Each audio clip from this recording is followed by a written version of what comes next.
भारत के बहुत ही कर्मठ हमारे होम मिनिस्टर, गृह मंत्री आदरणीय अमित भाई शाह, मंच पर उपस्थित हमारे सभी साथी और उपस्थित सभी पत्रकार मित्रों,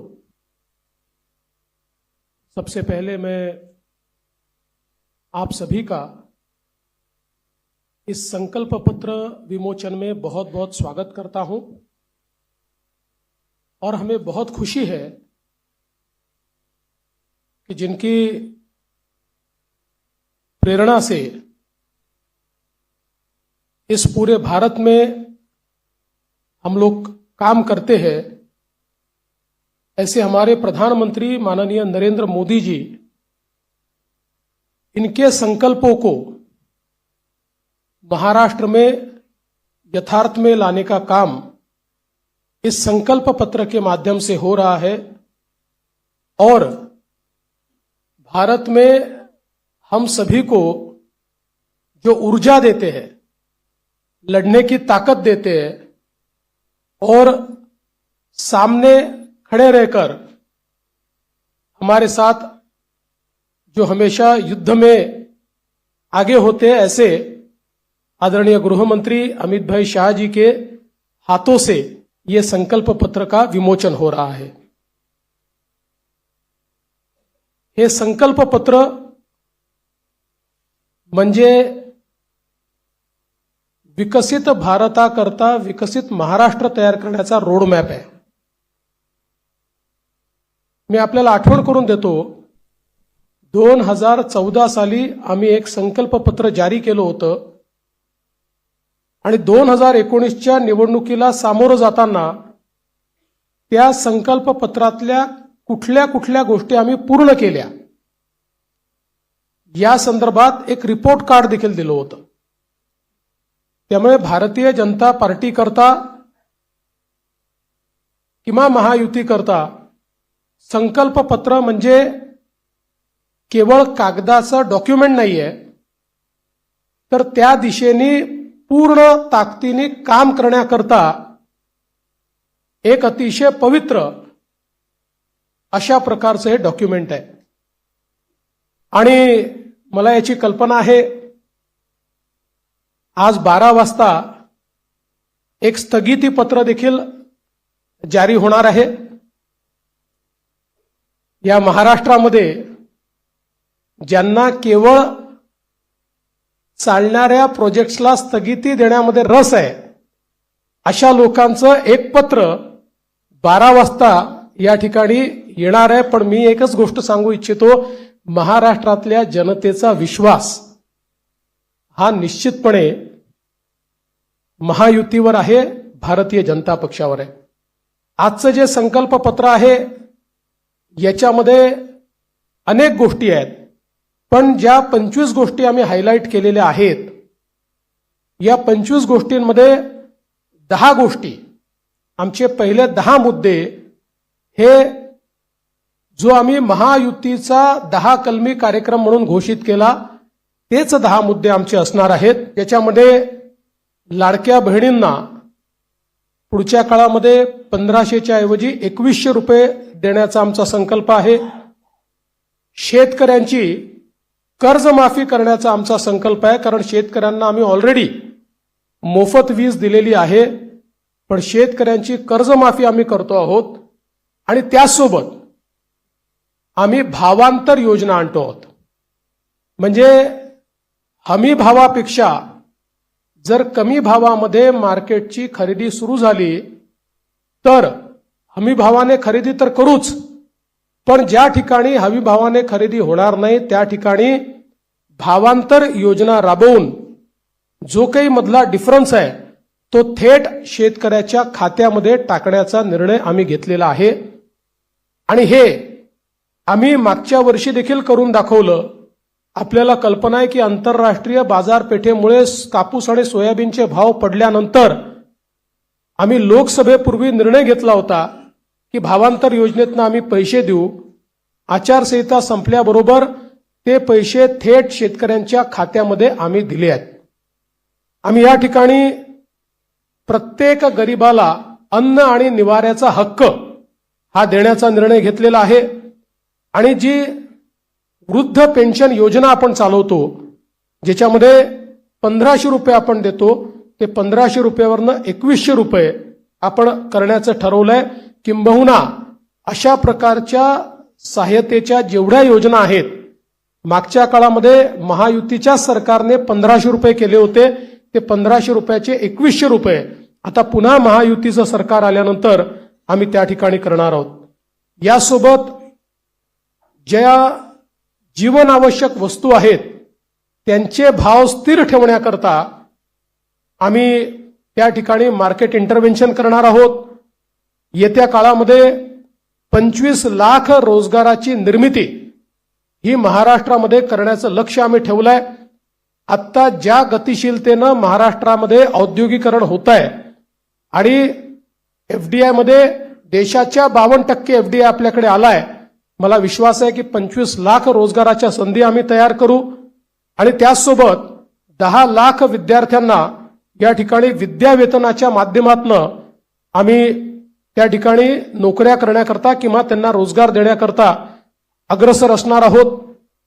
दुसरं, मागच्या 2.5 वर्षामध्ये आम्ही सरकारी नोकऱ्यांवरचा सगळा निर्बंध हटवून जवळपास 1 लाखपेक्षा जास्त, आम्ही 75,000 घोषणा केली होती, पण 1 लाखपेक्षा जास्त नोकऱ्या या सरकारी क्षेत्रामध्ये त्या ठिकाणी दिलेल्या आहेत. आणि यासोबत आमचा प्रयत्न आहे की जो गरीब किंवा मध्यमवर्गीय आहे याला सौर आणि अक्षय ऊर्जेचा वापर करून त्याच्या वीज बिलामध्ये 30% सूट हे आम्ही त्याला देण्याचा प्रयत्न करणार आहोत.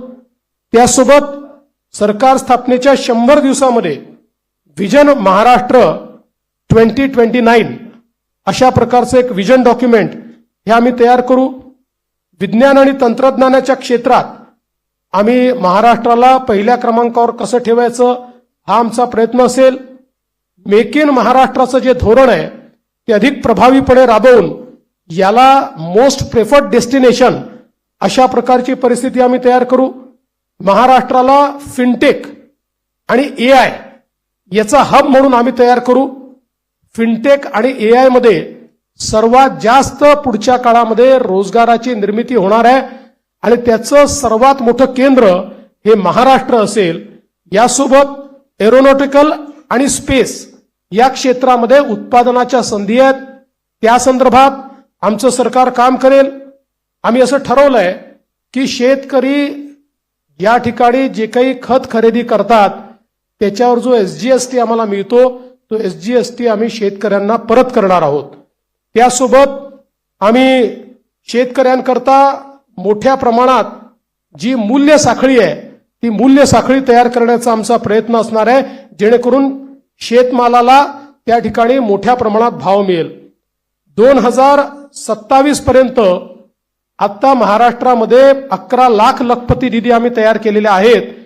2027 पर्यंत 50 लाख लखपती निधी या महाराष्ट्रामध्ये तयार करण्याचा आमचा संकल्प आहे. अक्षय अन्न योजना ही गरिबांकरता सुरू करण्याचा आमचा संकल्प आहे. आणि या ठिकाणी महारथी म्हणजे Maharashtra advance robotic and AI training hub initiative या नावानं मोठ्या प्रमाणात लॅब्स आम्ही तयार करणार आहोत, ज्यातनं या क्षेत्रातली ट्रेन मॅनपॉवर ही आपल्या कॉलेजेसमध्ये आणि शाळेमध्ये सुरू होईल आणि पुढच्या काळात ती पूर्णपणे तयार असेल. महाराष्ट्रामध्ये कौशल्य जनगणना आम्ही करणार आहोत, स्किल सेन्सस, आणि त्या स्किल सेन्ससच्या आधारावर वेगवेगळ्या सेक्टरमध्ये कुठे इंटरव्हेन्शन करण्याची गरज आहे आणि कशा प्रकारे त्या स्किलचा वापर करण्याची गरज आहे याचा प्रयत्न आम्ही करणार आहोत. यासोबत छत्रपती शिवाजी महाराज आकांक्षा केंद्र हे आम्ही तयार करणार आहोत, ज्याच्यामध्ये कोवर्किंग स्पेसेस असतील, इन्क्युबेशनच्या सुविधा असतील, ज्यातनं स्टार्टअप्समध्ये मोठ्या प्रमाणात विद्यार्थी असो किंवा स्टार्टअप करणारे जे नवतरुण असतील या सगळ्यांना एकत्रितपणे शेअर्ड पद्धतीनं सगळ्या प्रकारच्या प्लग अँड प्लेच्या सुविधा आम्ही देऊ. त्यांना इन्व्हेस्टमेंट न करता आपला व्यवसाय हा त्या ठिकाणी सुरू करता येईल. उद्योजकांना देखील नवीन उद्योजक तयार करण्याकरता 15 लाखापर्यंत बिनव्याजी कर्ज हे देण्याचा आमचा प्रयत्न आहे. आमचे जे विविध महामंडळ आम्ही तयार केलेले आहेत विविध घटकांकरता त्यांना हे बिनव्याजी कर्ज 15 लाखापर्यंत देण्याचा आमचा निर्णय.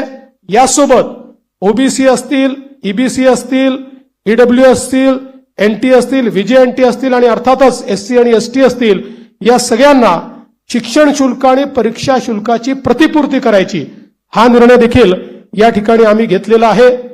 युवांमध्ये मोठ्या प्रमाणात फिटनेस असला पाहिजे या दृष्टीनं स्वामी विवेकानंद युवा आरोग्य आणि फिटनेस कार्ड हे आम्ही तयार करणार आहोत आणि युवांच्या फिटनेस करता एक मोठी मोहीम हातामध्ये घेऊन क्रीडा क्षेत्रामध्ये आणि फिटनेसच्या क्षेत्रामध्ये मोठ्या प्रमाणात संधी उपलब्ध करून देण्याचा आमचा प्रयत्न आहे. गडकिल्ल्यांच्या विकासाकरता प्राधिकरण हे तयार करण्याचा आमचा मानस आहे. मागच्या काळात काही गडकिल्ल्यांकरता आपण केला पण सर्व गडकिल्ल्यांचं संवर्धन करणारं एक प्राधिकरण हे या ठिकाणी आम्ही तयार करणार आहोत आणि ज्येष्ठ नागरिकांना प्राधान्य देण्याच्या दृष्टीनं एक ज्येष्ठ नागरिकांसाठी विविध सेवा देणारं धोरण. आज आपल्याकडे आपण अनेक सेवा देतो पण त्या सगळ्या ज्या सेवा आहेत या सेवांचं एक एकत्रित धोरण हे तयार करण्याचा आमचा प्रयत्न आहे. एकूणच जर आपण विचार केला तर प्रधानमंत्री महोदयांनी आपल्याला जो काही संदेश या ठिकाणी दिलाय की गरीब, शेतकरी, महिला आणि युवा हे जे 4 घटक आहेत जे विकसित भारत तयार करणार आहेत या 4 घटकांना समोर ठेवून आणि त्यांच्यासोबत सिनियर सिटीजन्सला सोबत ठेवून सर्व जाती धर्माचे लोक हे या ठिकाणी आमच्या योजनांमुळे लाभान्वित होतील अशा प्रकारचं एक संकल्पपत्र तयार केलंय. जे मूळ आमचं डॉक्युमेंट आहे याच्यामध्ये सगळ्या क्षेत्रांचा रोडमॅप देखील आम्ही दिलेला आहे. त्या क्षेत्रांमध्ये काय होणार आहे हे देखील आम्ही सांगितलेलं आहे. आत्ता मी त्यातले फक्त 25 हायलाइट आपल्याला सांगितलेले आहेत. आपण जर आमचं पूर्ण डॉक्युमेंट वाचलं तर याच्यामध्ये कुठलंही क्षेत्र सुटलेलं नाही.